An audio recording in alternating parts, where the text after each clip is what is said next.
It is 9 p.m. on the East Coast, and Fox News is projecting that Mitt Romney has won the New Hampshire primary, and the man you see there, Dr. Ron Paul, has come in second. John Huntsman has come in third. We want to go right to the Ron Paul headquarters and take a listen to the candidate. And, you know, we have another member of the family, but he's also on the staff. But I think technically in the family, he's a grandson-in-law. That's Jesse Banton.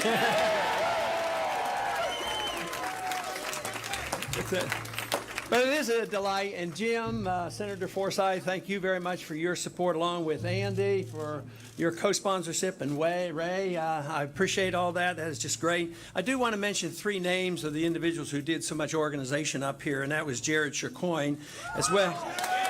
Jared, I don't know if he's here. He's probably still making phone calls or something. and Bob Goodman, he's did a tremendous amount of work here. And Jordan Braun, he was fantastic. But there was one other acknowledgement I wanted to make.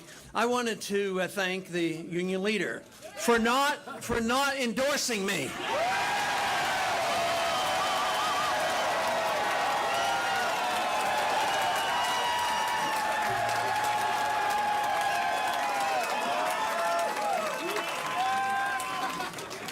Now, I called Governor Romney a short while ago before he gave his talk and congratulate him because he certainly had a clear-cut victory, but we're nibbling at his heels.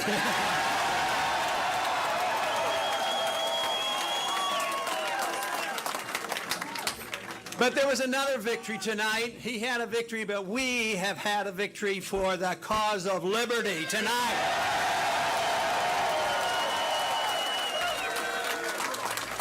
There is no doubt that this whole effort that we are involved in will not go unnoticed, let me tell you. I think the intellectual revolution that's going on now to restore liberty in this country is well on its way, and there's no way they're going to stop the momentum that we have started.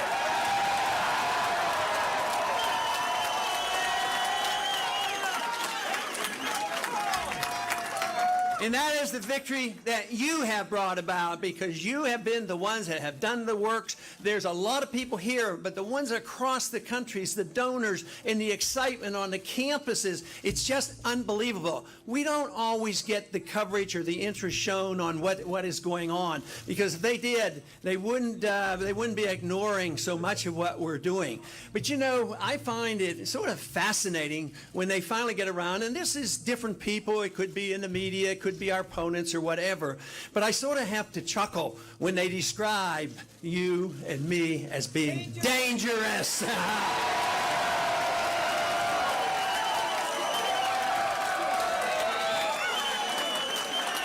That's one thing. They are telling the truth, because we are dangerous to the status quo of this country.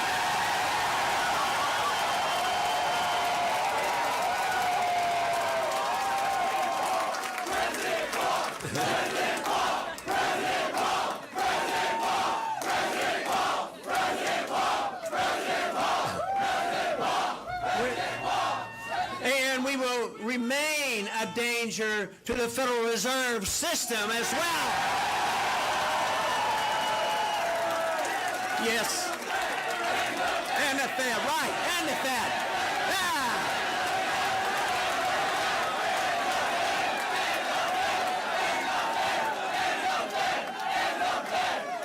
You know, in studying monetary history from the beginning of our country, and even throughout all of history, monetary policy on periodic occasions will become the dominant issue.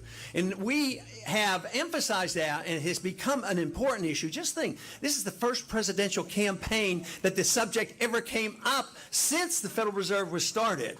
So we are now, because of what is happening, it will remain a dominant issue. There's no way they're going to put it to bed, because they have destroyed our money. It's worldwide. There's a financial crisis going on, and it's only sound money and personal liberty that can solve the crisis that we have today.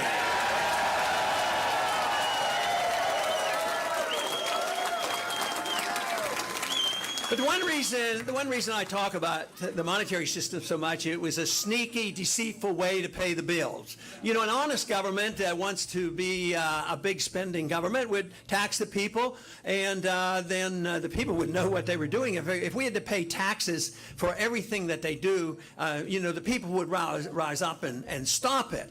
So then they started borrowing money a lot, and then people didn't notice that quite as much because they passed that on. But then they resorted to the printing of the money, and that is why the Federal Reserve was established, to take care of the powerful interests, the military-industrial complex, the banking system, and deficit financing. And there's a couple reasons they have deficit financing. Sometimes there are conservatives that want deficit financing, and sometimes there are liberals who want deficit financing. And they have resorted to this, and of course this is why we are facing this crisis today.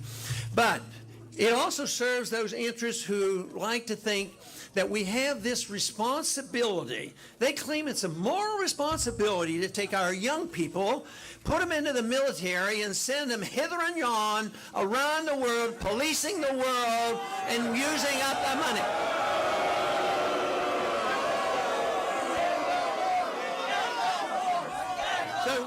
So just as we have been able to bring to the forefront that most important issue of funny money, fiat money, the paper money system, the Federal Reserve, we have brought to the forefront. Others have tokenly talked about it. They get in office and they do nothing about it.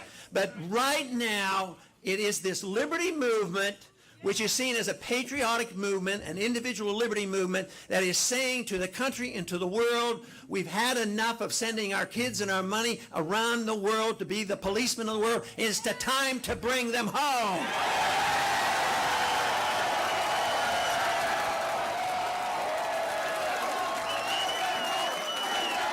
Bring them home.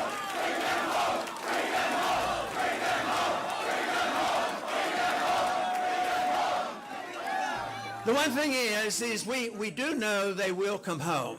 My goal and our goal has always been to bring them home in a deliberate fashion to avoid major economic crisis by destroying our economy by spending so much overseas. In the last 10 years, the wars that have gone on added $4 trillion of debt. And I don't think we have been one bit safer for it. I think we have been less safe because of all the money that we have spent overseas. So this is the issue now. It is an issue that I think is crucial.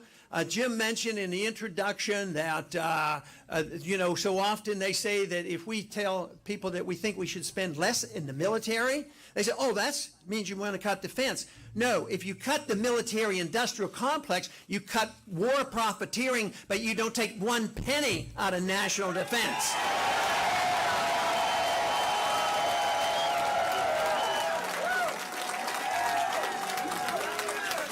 And besides, we're flat out broke. Fortunately, we did not have to fight the Soviets. The Soviets brought themselves down for economic reasons. Do you know that they were so foolish and thought themselves so bold that they could pursue their world empire that they invaded Afghanistan? But we will come home, but if we do it now, calmly and deliberately, we can save our economy here at home. Because there are a lot of people who are suffering here at home. You have to stop the inflation because that's what destroys the middle class, and that's what transfers the wealth from the poor and the middle class to the wealthy. And that is why the wealthy got their bailouts and the middle class shrunk and they lost their jobs and they lost their houses. So this is what we have to do. We have to cut the spending. This is why I have made a token suggestion. In the first year of office, we would cut at least $1 trillion from the budget.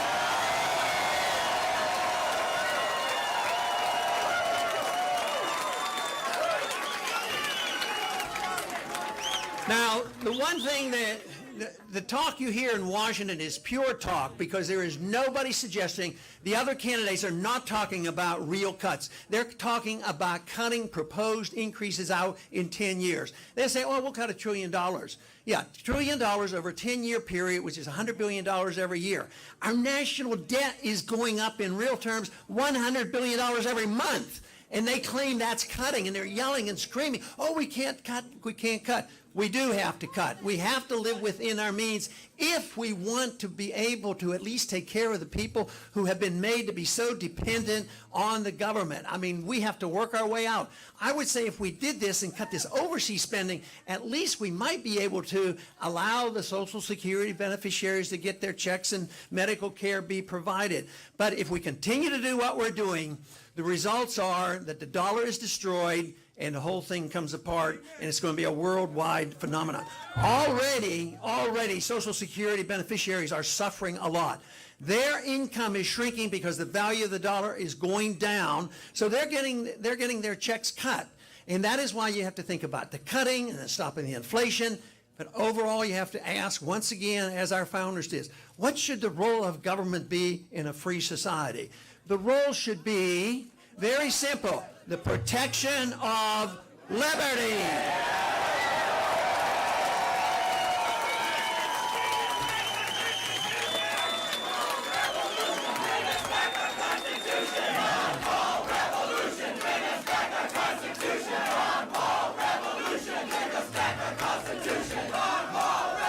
Wonderful, wonderful.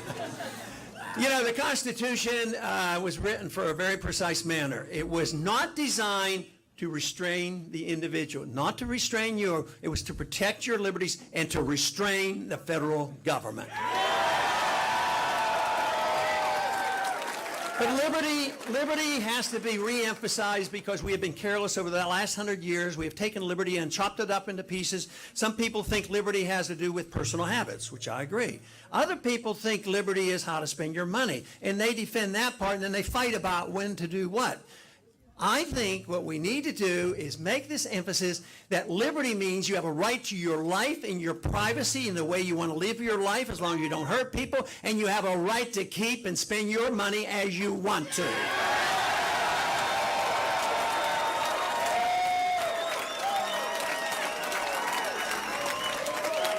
But freedom is a wonderful idea, and that's why I get so excited, but I really get excited when I see young people saying, it is a wonderful idea.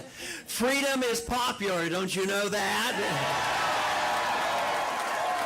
Now, freedom brings people together. I think it's magnificent that the crowds that have come out over the weeks and months have been very diverse, because it should be, because some people want their freedom to practice their religious in one way, maybe another way. Some might not even want to practice it at all. But freedom, if you understand it, you should all fight for freedom because you want to exert your freedom the way you want. Same way with economic freedom. It should bring people together. And I think this is one reason people worry about, how are you ever going to put in a coalition, or how are you going to, oh no, they don't want a coalition. They said, how are you going to compromise and give up some of your beliefs in order to get some things passed? You don't have to compromise. What you have to do is emphasize the coalitions that people want their freedoms for a different reason and bring them together. It's been, America has been the greatest country ever, the most prosperous country ever, the largest middle class ever. It's not that way today. Our middle class is shrinking. The country is getting poorer. The wealth as apparent is based on debt. The few who really hold the wealth, it's maldistribution because it shifts over due to the regulations, the control of government. We have had too many people too long in the last 100 years thinking that it was beneficial more to have high-paid lobbyists to get and to find out what they can get from the government, rather than us petitioning our government in a proper manner, to petitioning our government and demanding our freedoms back again.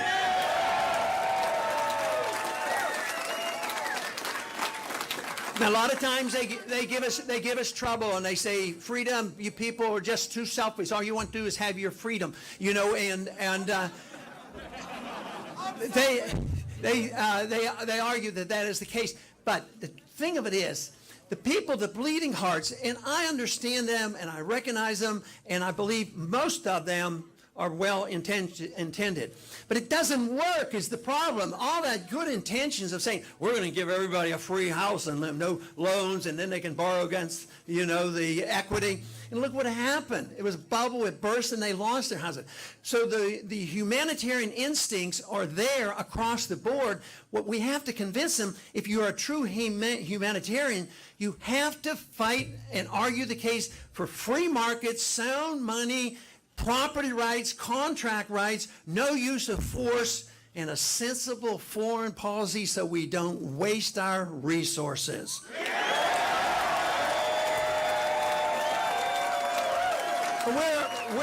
We're well on our way. We're well on our way. People have asked me, what did I expect 5, 10 years ago? I had no idea. I always assumed that the best I could do is set a record. I didn't know you were out there.